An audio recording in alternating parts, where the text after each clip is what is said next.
Hello and welcome to the Utah Puck Report, Season 6 kicking off. I'm your host, Jay Stevens. Gary Michaels couldn't be here today. He's on the radio, and that's kind of like, his main job, so we're going to let him take a pass on the first few episodes. But we're starting off big. Like when we talked about this podcast at first, when I pitched it to KSL and we talked about doing it, I said, the first person we got to have on is Steve Konowalchuk, because he's like the original guy from Utah that broke it out. And it only took us 6 years to get you on the show. But today's guest, Steve Konowalchuk. Steve, thanks for being on. Well, you're welcome. And sorry it took 6 years. I didn't know I was that hard to find. But hey, I'm finally on, so I'm excited. Yeah, well, it's just so weird because I had your phone number, and then the number I had didn't work. And then I'd reach out to a few people that you and I had in common that I thought would have your number. And then, man, you know how it gets. Things just get rolling. But Steve, you're the first guy to get out of Utah. Like, obviously the first player from Salt Lake to make the NHL. And I just wanted to talk to you about, how you got out of here, the people that helped you, and what you remember about growing up in Salt Lake. So let's just start off with, what's like your first hockey memories? Well, my first hockey memories I guess would be the when you're 5-6 years old playing house league hockey, and then from there we had a really fun group, Odie Cook, Mike Brennan, Tyler Floor, just, I'm missing names, but a same group that kind of stuck together on a Utah State team that made it a lot of fun. And even as young kids, we were traveling to Alaska, Colorado, lots, different areas. So we were able to find some fairly good competition, and we were able to hang in to some of the better teams around the Western United States. But it was sure fun playing with that group of kids. And, so I guess that's where I got my love of the sport. I have a brother that's a year older. We were rink rats together. We did everything together. So it was always fun to have, anytime we found ice or any way we could get ice to be able to skate with him. And, and again, when you talk about first to get out of Utah, I think it was a package deal, me and my brother. Like he's the reason we got out of Utah as far as hockey. We were to camp at 15 years old in Vancouver, in British Columbia. Just, we didn't think much of it, but just kind of I guess it was a recruiting camp. We went in, next thing you know, he's on a plane to Prince Albert, Saskatchewan, maybe potentially playing for the Prince Albert Raiders. And at that time I was 15 and I just wanted to go play. So, I went up and got a billet for a bit and played Bantam midget hockey. So that's how we got out of Utah. It was all of a sudden quick and there we go. And we were up in Saskatchewan. And again, when I say got out of Utah, I'm not saying that as a negative, but at some point you need to get to where the competition is. And then that's where hockey took us. Man, that's like the hottest topic every year, every episode. People talk about having to leave Utah and why do we have to leave Utah? But we'll get to more of that as we go on. But it's crazy to hear. It sounds like you guys getting out. And is Brian your older brother? Yeah, he's a year older. I thought he was younger for some reason. But so Brian kind of broke the ice for you, and you were able to get out of here. But before we jumped, that's crazy because it just sounds unexpected. And it seems like if you're going to a camp in BC and then all of a sudden you're playing juniors, it seems like that'd be expected. But that's cool to hear. I want to hear more about that. But what about like your growing up here? You mentioned Brennan and Odie Cook and Tyler Floor. Those are names I totally remember growing up. Like when I got into the sport, you guys were already big. And those are the big names to compete against. But like, what coaches do you think helped you? And you talked about finding ice. Where were you skating? What ice rinks were you hitting? Was it just Hygeia at that time? Well, there's 3 rinks. First of all, onto the coaching. Bob Tucker, I think he coached the majority of teams that my brother and I played on, like growing up. And so he spent a lot of time with us and dedicating his time. So he was a big part of that. And certainly, taught us a lot about hockey and also put the time in and helped us really enjoy going to the rink. So always certainly appreciative there for Tucker because he coached most of our teams. And then as far as ice rinks go, there was basically 3. Hygeia was the one rink, Bountiful and Cottonwood. Okay. And then there was the odd time. I think Murray Park had a little outdoor rink. Salt Palace there did have ice. Actually, a lot of the ice time we got was extra ice. Was extra ice anyway my dad could get us the ice. We would skate with our teams, but it still wasn't a ton of ice time. And my dad, coming from just outside Edmonton, Alberta, knew a little bit more maybe what it would take and how much ice and maybe the outside competition to try to keep up. And so he would get us ice time anywhere he could. Two ways we did it was men's league. We would be out playing men's league at 10, 11 at night. And, I remember Matt Brickley was so big and letting us skate with him, and such a big part of our ice time, and a lot of fun. And to all the men's league that put up with us, a couple little kids that were out there skating with them. So, but that was a big part of it. And then the Salt Lake Golden Eagles were, somehow my dad found a way after the games, and he was buddies with whichever coach. Wayne Thomas is probably the biggest one that rings a bell. Super, super nice. They would let us skate after the hockey games. So the games would end at 9, 10 at night, and we would put our skates on and we would go skate till 1 or 2 in the morning. And while they were cleaning the bleachers in the Salt Palace after a Golden Eagles game, we would be out there shooting pucks, goofing around, just having a good time. And a little tired for school the next day. And I don't know if my mother always appreciated that, but she understood and was supportive as well. And it was sure fun. But anyway, we could get ice. And I think those are two unique ways that we could get ice in an area that's not necessarily a hockey hotbed at the time. Yeah, that sounds amazing though. Like I remember going to some of those Golden Eagles games, and just to be able to play that Salt Palace and just goof around and be free at the end of ice, like, oh, that'd be amazing. Wow, it was cool. It was cool, and just to like and even watching the games, like for me, that was the NHL. Doug Palazzari, Joe Mullen, Federico, different names like that. Those guys, those were the NHL. We didn't have access. I think at the time, maybe if you had ESPN, you could start catching some NHL games on ESPN. We weren't fortunate enough to have that, so. The Golden Eagles they were our NHL. And so those guys, I certainly, for me growing up, Joey Mullen, because I saw him for just a short time there, was always my favorite player. And I did have a chance to play against him. So it was pretty special for me. Yeah, that's what I was going to ask, because you got to see some of those players. And so every time we do one of these podcasts, some of the same names come up, Joey Mullen, and then obviously Palazzari and those guys, and then Theoren Fleury, his name, like the limited amount of time that he was here, the impact he seemed to have on the people here. And then you watch them, and the next thing you know, you're in the NHL playing against them. Is that pretty surreal, or what's that like? Well, yeah, I mean, I miss Fleury. I think the time I came in Canada, he came from Canada to play for Salt Lake, so I missed him. So I never really was able to. I heard about him when I left. How good a small guy was doing it for the team. I definitely heard about him, but I didn't get a chance to watch him in Salt Lake, but certainly when I was playing against Joey Mullen, it was like, wow, I can't believe that getting that opportunity. Yeah, no, I guess that would have been the same for a lot of the Flames at the time. It's such a cool relationship to have and to have that interaction. Your name's come up quite a bit through interviews, and they talked about how I think Mike Brennan was telling us there were the group of you guys that were playing, you and Brian. I want to say, were the Levies involved with that at the time? It seems like a year, excuse me, a year older. Oh, okay. So my brother would lap a little bit, like so every other year he'd maybe lap a year, if I remember correctly. But he would lap a year, but not in the team I was ever in. I never, I think I played against Levy in one U.S. Olympic festival. I think it was 1991, a big tryout. I believe he was there as well. That's probably the only time hockey-wise I crossed paths a little bit with him. Oh, interesting. Okay.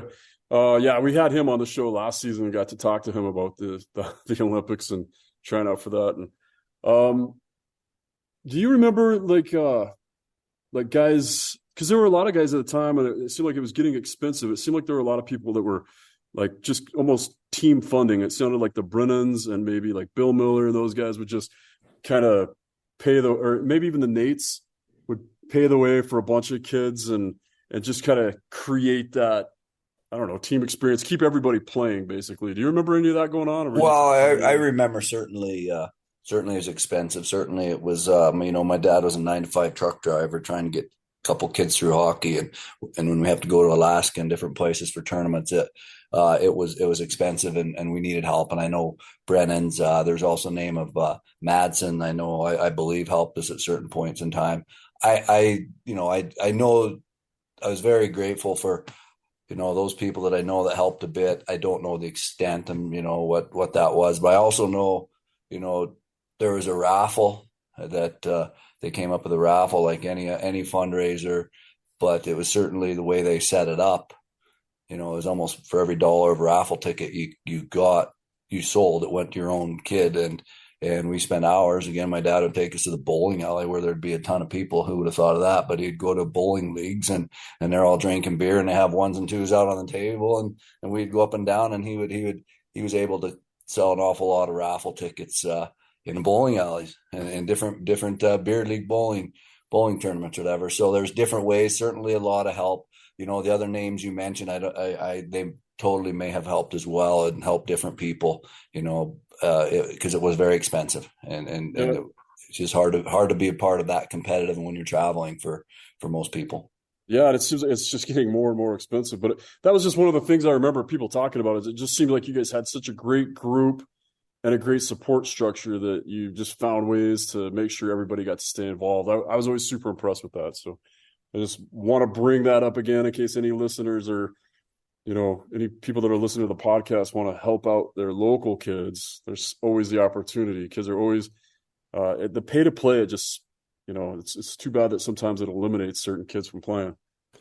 Yeah, no doubt. It's always an expensive sport to start with, and then Salt Lake definitely a little bit tougher, and it was a special group. It was a fun group, and maybe that was part of it to keep everybody involved.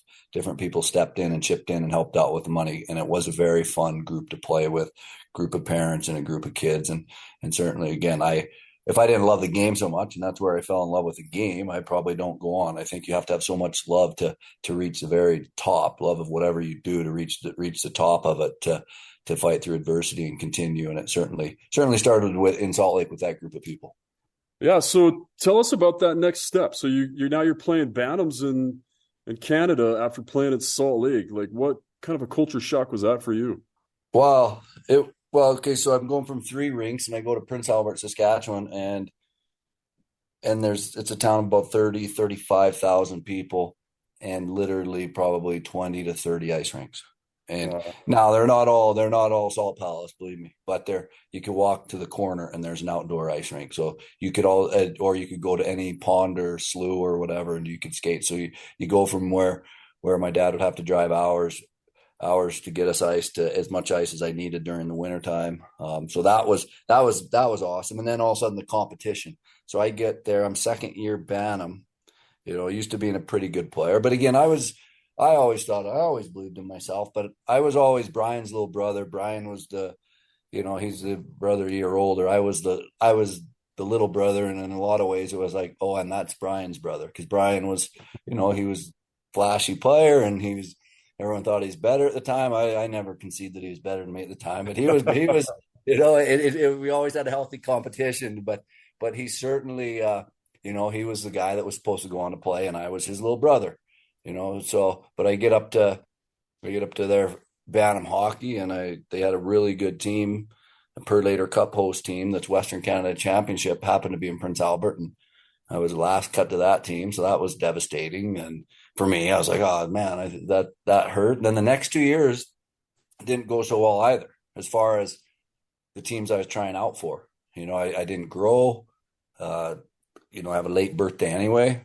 And so next 2 years I was cut off the midget teams that I needed to be on to kind of have a path. You think you need the steps you need to take. Finally at 18 years old, again, their Portland Winterhawks were out scouting my brother. And at this point, Brian's decided he's going to go play tier 2 and he ends up getting a full scholarship to Denver University. But they were scouting my brother and decided to take a peek at me. And I scored a hat trick that day. And the GM was Bob Torres there and took me to Portland. He took me to Portland. I, as a tryout, made the team. And from there, it went really quick. Like I believe from playing midget hockey, I was playing an NHL game just over 2 years. Wow. Like, so I go from getting cut. All of a sudden I make the junior team, play after the first year, get drafted, go back the next year, play another full season, and then at the end of that year, I get to play an NHL game. So it happened quick. So I go to Canada.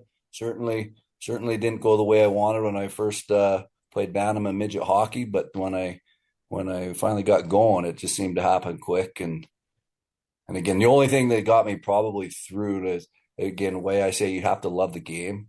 When I'm getting cut off those teams, there was, the thought of me playing in my mind for the NHL at that point was, probably all gone. But I just wanted to keep playing because I loved it so much. I just loved to play, so I just kept playing, and it just happened.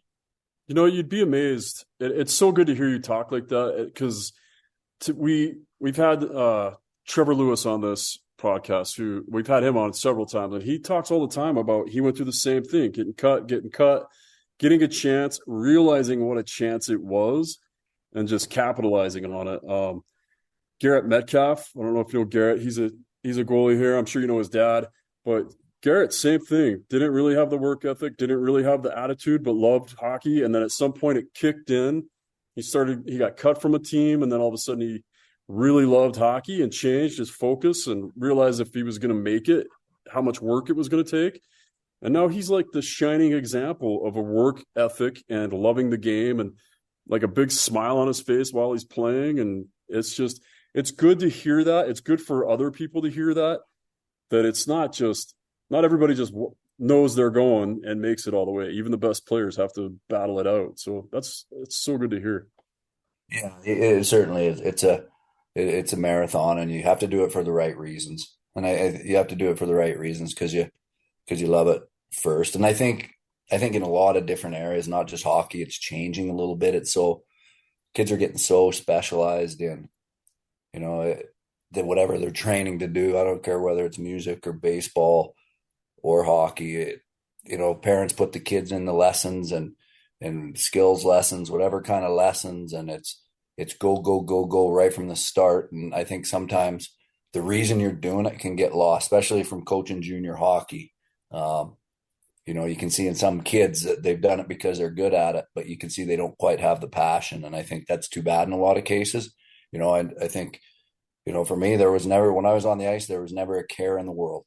It was, I would just be consumed by the hockey. Now I see kids playing, and that becomes their stress, if that makes sense, because they have pressures. They have pressures to succeed. They have pressures to, that they have to be good because that's what they're supposed to do their whole entire life. And I just think that's the way society's changing a lot of things, not just hockey, but instead of doing it just, for the sake of doing it, or going to the local ballpark in your neighborhood and playing, and then all of a sudden, it goes somewhere. Kids are getting lessons from day one. So it's a little bit changed that way.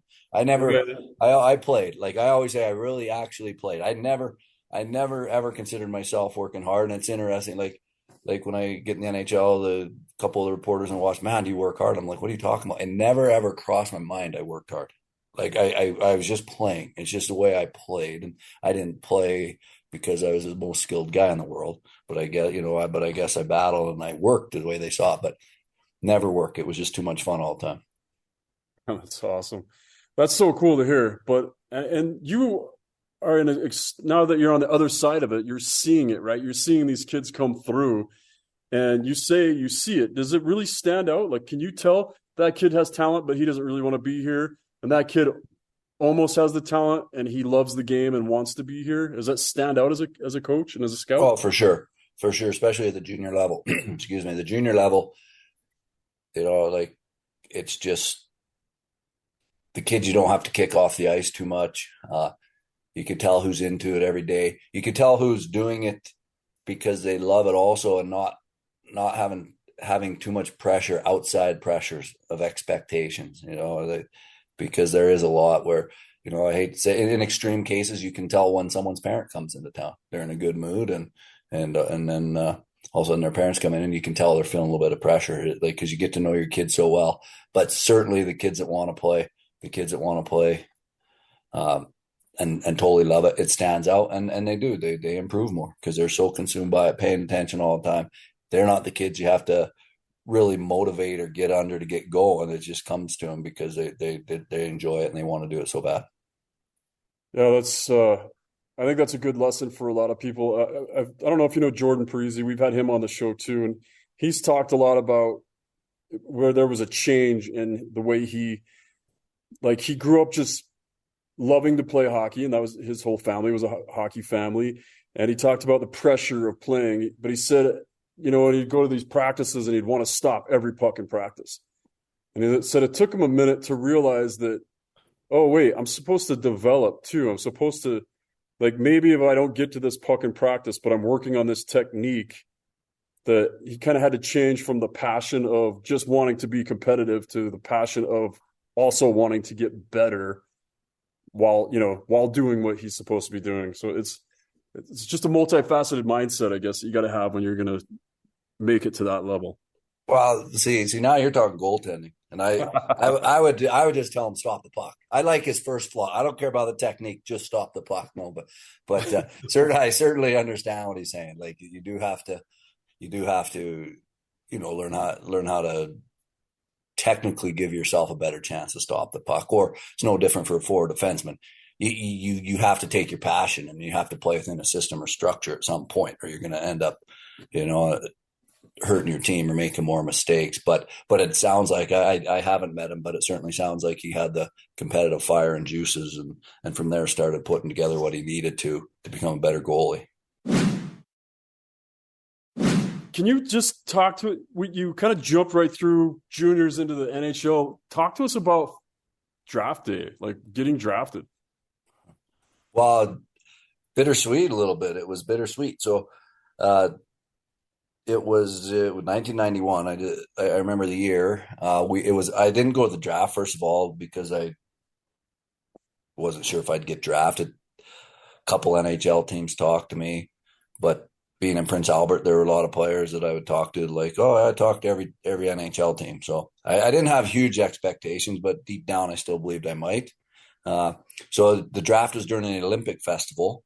My brother was there, his draft year, and my draft year. He could go 2 years, and it was my first draft year. But because I was younger, I had to go in the first 3 rounds or something. It was a weird thing. That time I had to go in the first 3 rounds, or the next year I could go in any round. And I think, a lot of the players went down to some restaurant and watched the ticker on, before internet, I believe. Right. So you had to go. We went down and watched the ticker to see who was getting drafted. And I think they showed the first couple rounds and my name wasn't there. Go back to my dorm and feeling sorry for myself. And all of a sudden door knocks and someone said, "Hey, Jack Button from the Washington Capitals is trying to reach you. They just drafted you." So that's how I found out. And I was really excited. And then I was also a little bit, I was also disappointed because at that point my brother didn't get drafted. So, like I said, package deal. It would have been real nice if that year he would have got drafted. He did get drafted the next year to San Jose, but it certainly would have been nice that year. So as excited as I was for myself, it was a little bit disappointing too. Yeah, I can see that. Okay, and I think that's where I got confused because I knew he got drafted after you by San Jose because I don't even think San Jose was a team in '91, right? Were they? Or maybe Maybe it was the next year, like, or, it must have yeah. been the next year. Cause I think, I certainly remember playing them when they were in the old first rink they were in, like, San Francisco Cow Palace or whatever it was. I'm not sure what it was at that time before they built the rink they had been in for years. Yeah, I remember watching your older brother. I remember watching Brian, and I met him a few times while he was at Denver, and just like, man, what a fun player to watch.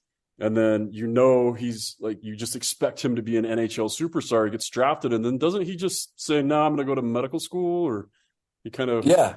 Yeah. He's, I guess, smarter than me. Like school.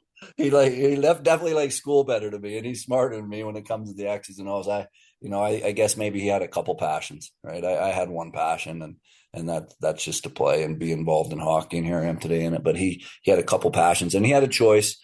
I remember talking to him. He had a choice whether, okay, do I go battle it out in the minors, hope to get a contract and see where it goes. It was certainly not a guarantee for him at that point, or I guess for a lot of people, but he wasn't a high pick either. And so it looked like it would have to be a battle and a grind, and something that maybe could do, but also being real smart. I think he was on the dean's honor roll for NDU, so obviously doing really well in school, and that's when he decided to keep going to med school. I think his last year in university in DU, I know he had to miss practices because he was doing so much school. So he really took what college sports is supposed to be, and I know they don't all do that as much as what he did, but really what it's supposed to be. And he's a doctor because he got a scholarship, and he did have to miss some practices last year, which made it tougher for his last year. But I mean, successful doctor and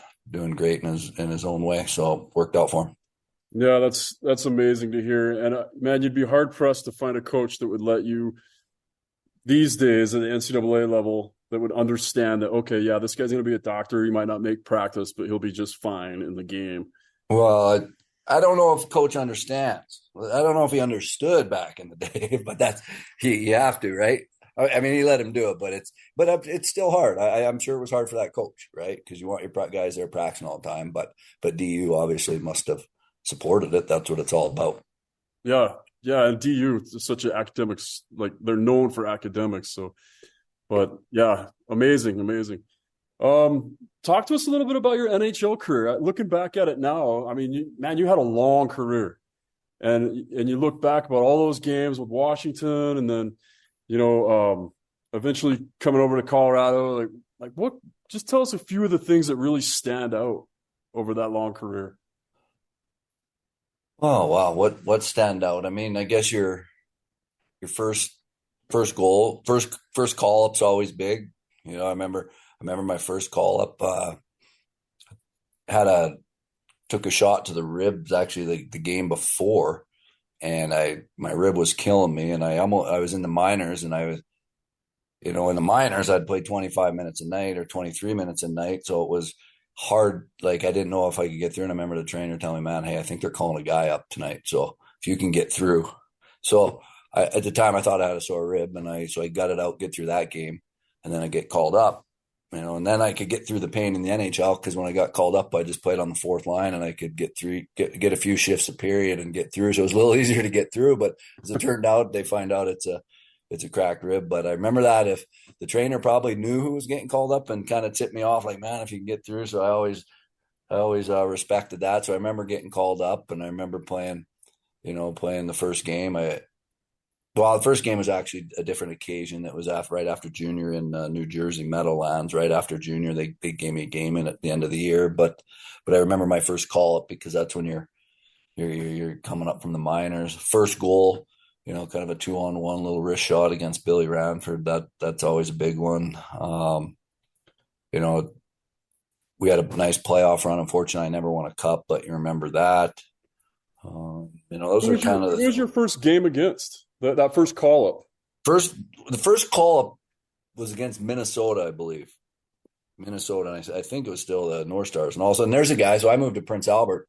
When I first moved to Prince Albert, Mike Modano was just awesome. So I was playing Bantam, and he was in the Raiders, and he was the first overall pick, I think. But he was just awesome for the Western League, and he goes on to Minnesota. And then all of a sudden, I'm playing against him. One of my first games. That was a big moment where you got to catch yourself, not being a deer in headlights, and get out there and play and pretend you belong, right? So. But I think it was that would have been the first. I believe that was the first call up game, and then we went on a little road trip out west and kind of went from there. Oh, it's amazing. It is. It's funny to think about because you're playing the juniors with these guys, and then you play in the NHL with them. It's funny to think about that you'd kind of get starstruck by some of them. I could see like playing against Gretzky or whatever, but it's pretty amazing that.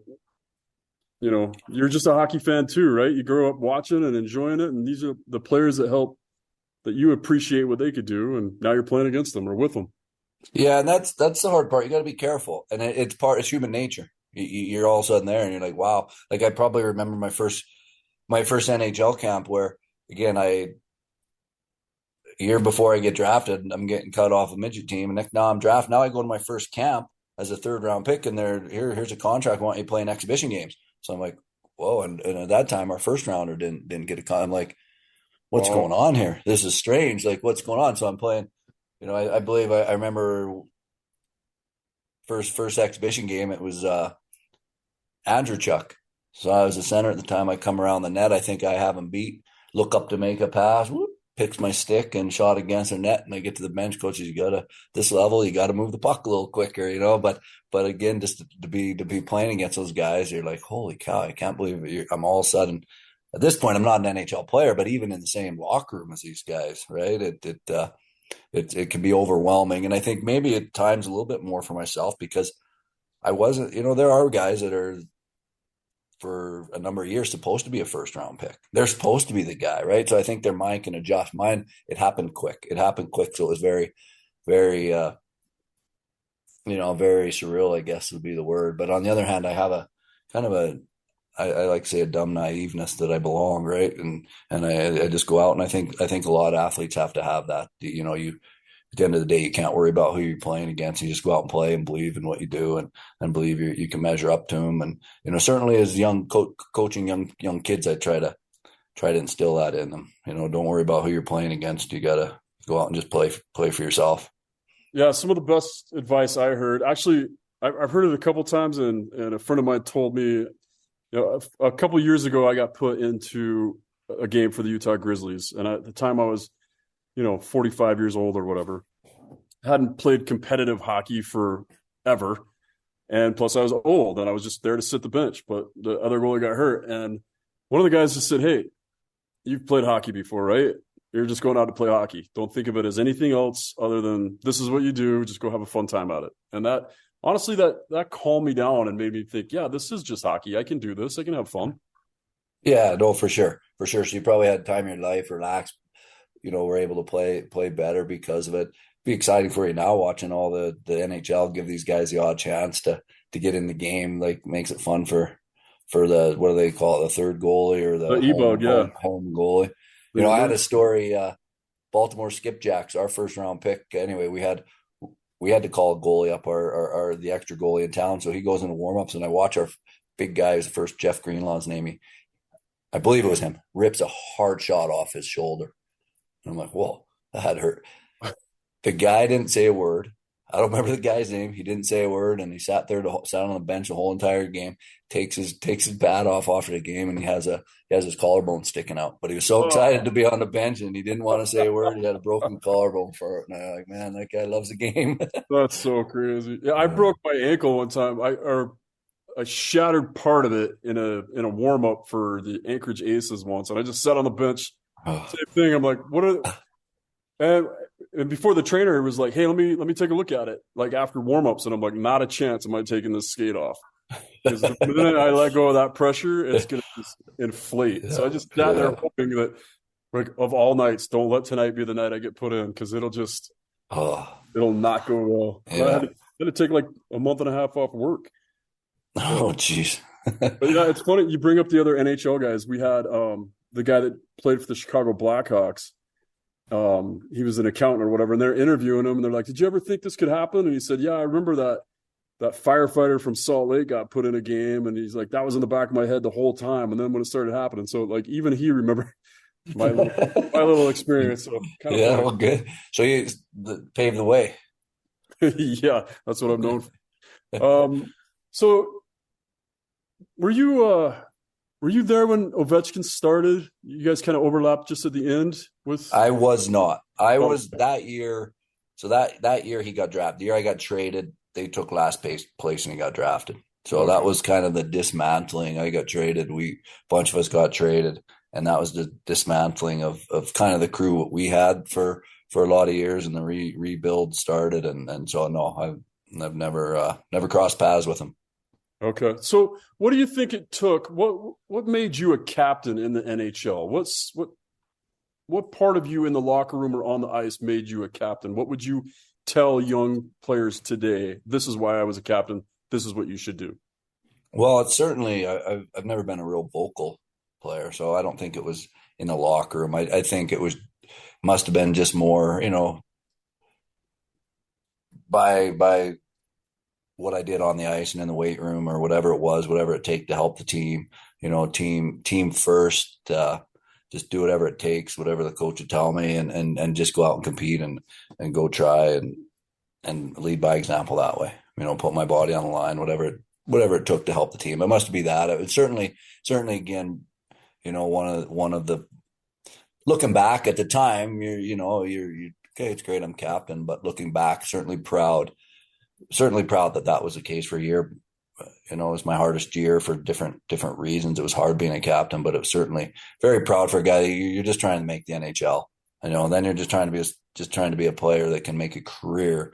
But for your peers, and that year it was a voted team vote that gave me the captaincy. It certainly makes me proud to look back on my career that I had some guys that had that much respect for me.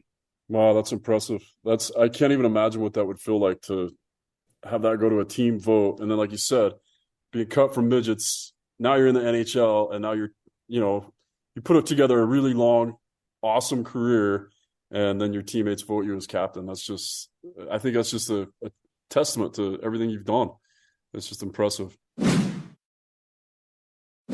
What was it like being traded and showing up in Colorado, just being like, I've been at one organization for the last, 10, 12 years, and now you're in a new organization. How was that first day at school? Well, it was again, it happens quick. You don't see the behinds when athletes get traded. You don't see the behind the scenes part of it, right? You see the Sports Center ticker or whatever it might be, but you don't see the boxes being packed and all that kind of stuff. That's the hard part. At that stage in my career, I wanted to win a Stanley Cup. Washington was starting to rebuild, so it wasn't going to happen there. At the time, you had to be 32 to be a free agent. I was approaching that mark. So there's a couple different reasons it was beneficial for me to get out. And I actually, George McPhee, I give him credit. I talked to him before the summer. I had one more year. I'm like, listen, I'll play out my contract, but I want a chance to win, so I may not sign back. And he found me, and he got me the Colorado Avalanche. And so at the time, I don't know if you remember, but I get traded. There was no salary cap. And so the NHL had 5 or 6 teams that had a legit chance to win a Stanley Cup.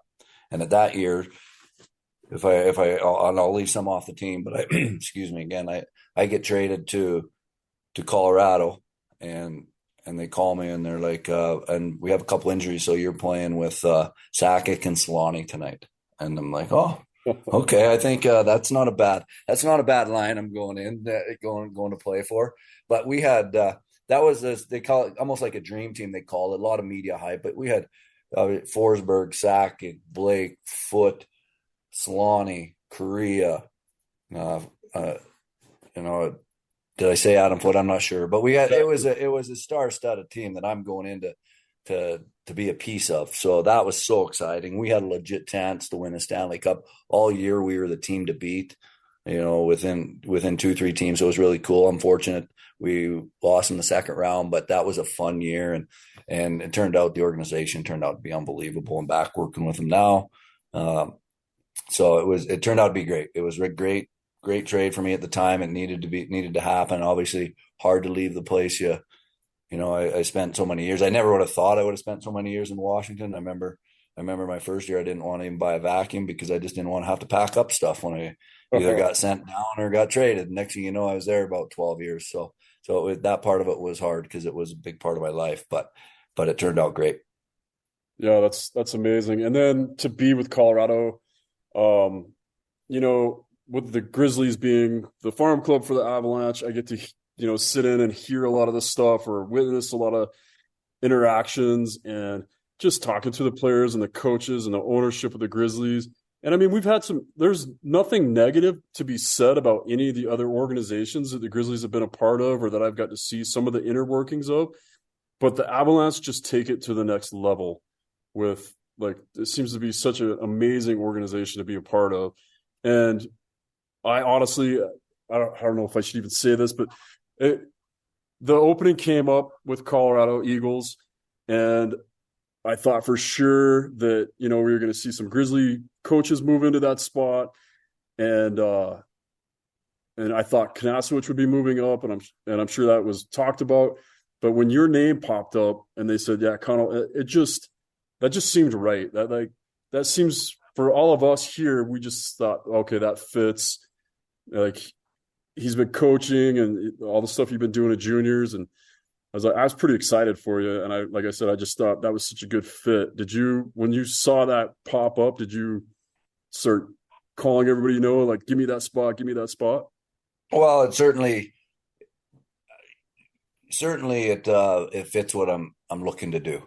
And again, I've been fortunate enough to be able to get in the game a long time playing and also coaching. So I get to be a little bit picky and my family plays a big factor, but certainly when this position opened up, it was something I wanted to do. One, Colorado, I've been there a lot of years, but also going back to an organization I know, because you go into different organizations, they're run differently, different people. There's real good ones, and there's other maybe organizations that are not quite as good. And I knew Colorado organization and staff would be fair, very, very good, and like almost like going home. And it certainly has been that way. That as far as the level I'm coaching, I went back to junior again from pro because I love coaching the kids and helping develop. I find at that level at junior, you can really develop young players on and off the ice, and they got to the point, okay, I was ready to move on back into pro, but I still wanted to develop. So I think the American League, it's one avenue I haven't touched. Still guys ready and hungry to get to the NHL. Hopefully I can help them. And obviously a little bit less, I don't know if babysitting is the right word from junior hockey, but a little bit less, a little bit less of a parent. Junior hockey, you have to really take care of your players on and off the ice and be aware of what's going on these days. And it can be stressful. So I could still develop and also be in a good organization and have, hopefully help some guys get to the NHL. Yeah. Yeah. I think, from what I've known of you for years, it seems like you're a great person to do that. And I'm sure that the organization is lucky that you're there. I'm glad that part worked out for you. I'm pretty excited to see what happens this next season. Well, thanks. I really appreciate it. So as we go, I just like, and I know maybe these are kind of hard questions to answer, or maybe weird questions to answer, but again, just looking back, if you could tell a young Salt Lake player one thing to do, one thing not to do, like looking back, what would you say? All right, definitely do this. And this is a mistake I made. Definitely don't do that. And then the third thing is there somebody in Salt Lake that you want to just give like a special thanks or shout out to, besides your parents or whatever? But yeah, those are the three questions that I kind of try to finish up with on these interviews. Well, let me, I mean, the thanks would be to the people I think we touched first, the Brennans that kind of ran that team and took care of us and made it fun. So thanks to them for sure. Bob Tucker all the time and coaching and taking us under his wing and thanks to them as well. And, financially, and I believe, and again, I don't know everybody, but I know the Madsons helped a little bit, thanks to them. And I know there's more, but it's been a lot of years and I was a young kid and I don't think my parents necessarily thought that was any of my business. But anyway, so I'm leaving guys out. Odie Cook was, we were played every year together and had so much fun just being rink rats together and trying to torment the other team. And so we had fun together and again, all that. So, thanks all those guys. And, I know I'm leaving guys out and there's a ton of guys, but if I had more names I mentioned, the more I'm going to leave out. So I'll just kind of leave it at there, but there's just ton of people and that. So anyway, but yeah, thanks to them for sure.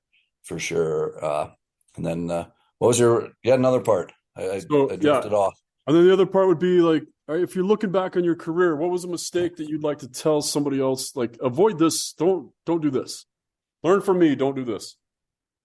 Man, that's a tough one. I'm very fortunate. The path kind of, I mean, it's probably easier for me to say is what to do. Just if you love it, pursue it. Okay. If you love it, pursue it. Like just and do it. And I remember talking to my mother when I was in Prince Albert, and I was getting cut off the teams. And at that point, they had to move up there so we could play hockey. And I'm like, why? I feel terrible. You guys move for me and my brother to play. He goes, well, we're not going to make nothing. And she's not about that. You guys have a passion. We can tell you have a passion. We're going to support it. So that'd be more what to do. If you have a passion, go dive in, and pursue it as much as you can. Perfect. Well, that's an awesome thing to leave on.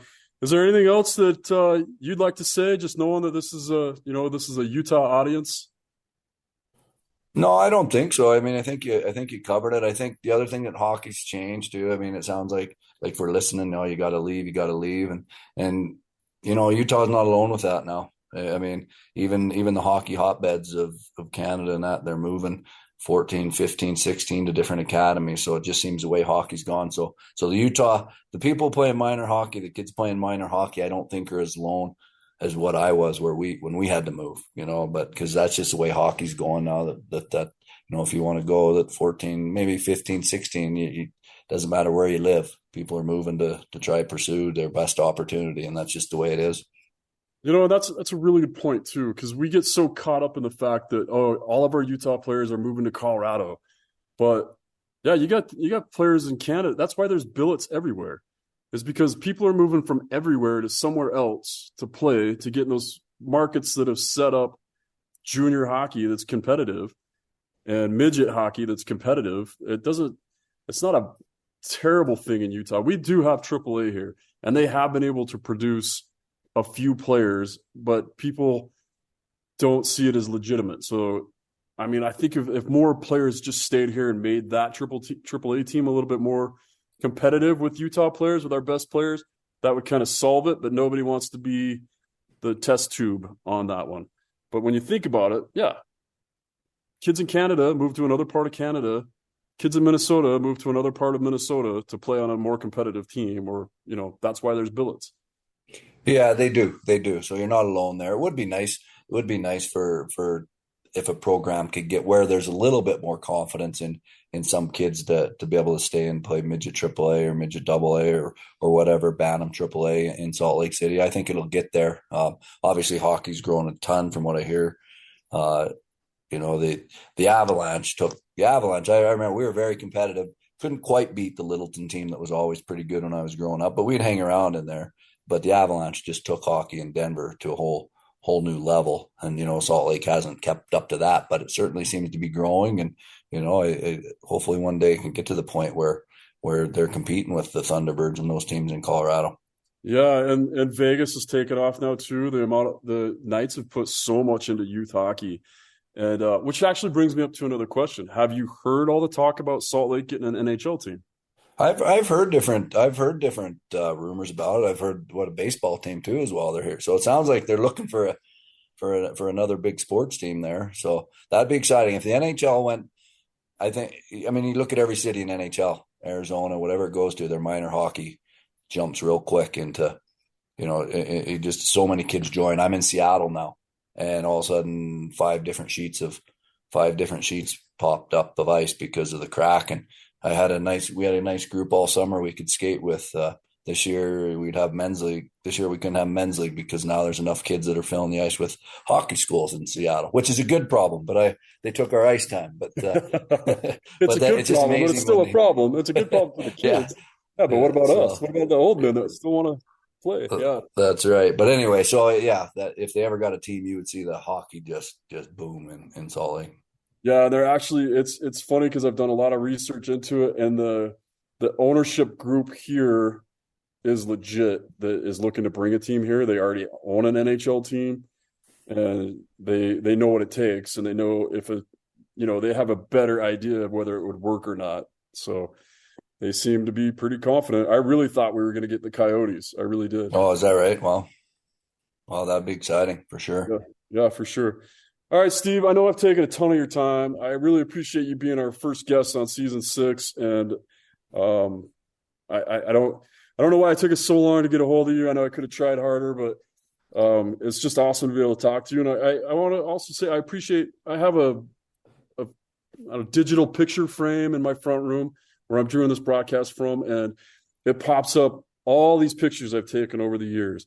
And there's several of me and you and my son and Mike Brennan's son back in the day when you were with the Avalanche. We'd come into town with a tournament. You always took the time, let the kids in the locker room, and you were always such a good ambassador of hockey for being a Utah guy and making sure all the Utah kids got that connection to the NHL, which we did not have for so long. So just want to thank you for that. That's such a cool Wow, picture to have show that up. Well, you're welcome. I'm glad I did that. Sometimes, yeah, you get caught up. So I'm glad to hear I did that, and it meant something to everybody because certainly like to do that. You certainly like to help as much as you can, and sometimes it's tougher to do than you think when you're busy and the NHL teams, you're on the go, and they like to keep things clamped down. So I'm glad it worked out, and that everyone appreciated it. Yeah, well, and it meant a lot. And two or three of those kids that were in that tour are actually two of them played in the LA Kings system and are playing pro in Europe now. And there were a lot of opportunities came to those kids out of that group, and a lot of that passion got fed by people Uh, like you helping out. well, that's good to hear. That's awesome. But all right, Steve, I really appreciate you being on the show, and I just want to thank you again, and we'll just call that the Utah Puck Report.